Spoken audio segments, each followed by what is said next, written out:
আসসালামু আলাইকুম। আগামী বাজেটে প্রতিবন্ধী মানুষের ভাতা বাড়ানোর জোর দাবি জানাচ্ছি।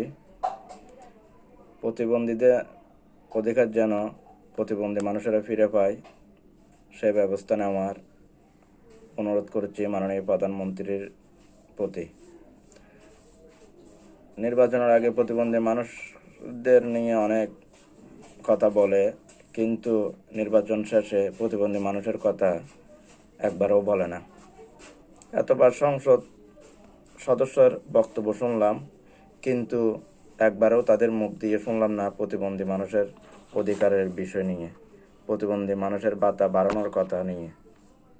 লক্ষ লক্ষ কোটি কোটি টাকা এদিক ওদিক চলে যাচ্ছে, পাচার হচ্ছে, কিন্তু প্রতিবন্ধী মানুষের ভাতা বাড়াতে তাদের যত অ্যালার্জি। হায়রে বাংলাদেশ! প্রয়োজনে পাশে থাকবেন, আপনাদের প্রয়োজন শেষ হলে আর কারো খবর নেবেন না। এর নাম হলো বাংলাদেশের রাজনীতি। অথচ ওই বিভিন্ন দেশে প্রতিবন্ধী মানুষেরা যেই সুযোগ সুবিধা পাচ্ছে, যে সেবা পাচ্ছে, সেই তুলনায় বাংলাদেশের যে প্রতিবন্ধী নাগরিকরা রয়েছে তারা এক তিল পরিমাণ সুযোগ সুবিধা পাচ্ছে না।